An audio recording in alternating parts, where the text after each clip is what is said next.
বিহারে নির্বাচন তালিকার বিশেষ নিবিড় সংশোধনের জেরে ৬৫ লক্ষ ভোটারের নাম বাদ গিয়েছিল জানিয়ে মামলা দায়ের হয়েছিল সুপ্রিম কোর্টে।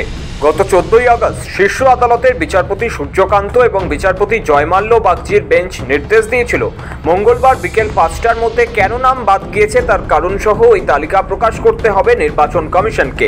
সময়সীমা পেরোনোর অনেক আগেই নির্দেশ মেনে পদক্ষেপ করে কমিশন। রবিবার জেলাশাসকদের ওয়েবসাইটে ওই তালিকা পোস্ট করা হয়। এবার সুপ্রিম কোর্টের অন্তর্বর্তী নির্দেশে নড়ে চড়ে বসল বিহারের নির্বাচন কমিশন।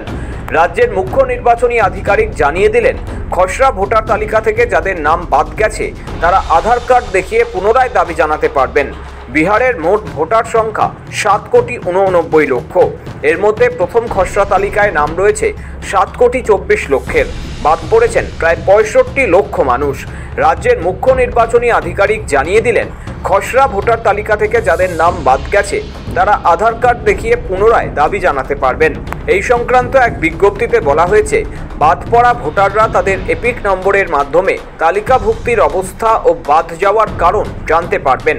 ১ আগস্ট প্রকাশিত খসড়া তালিকায় বাদ পড়াদের নাম ব্লক অফিস, পঞ্চায়েত অফিস, পুরসভা এবং প্রতিটি বুথে টাঙানো হয়েছে।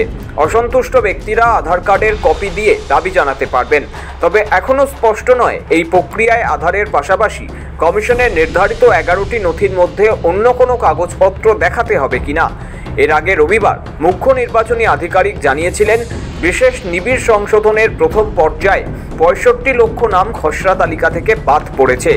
এর মধ্যে ৩৬ লক্ষকে দেখানো হয়েছে অন্যত্র স্থায়ীভাবে চলে গেছে বলে, আর ২২ লক্ষকে মৃত হিসেবে চিহ্নিত করা হয়েছে। আগে সুপ্রিম কোর্ট নির্দেশ দিয়েছিল কারা বাদ পড়েছেন এবং কেন তাদের নাম মুছে ফেলা হয়েছে তার বিস্তারিত প্রকাশ করতে হবে। এরপরই কমিশন তথ্য সামনে আনে।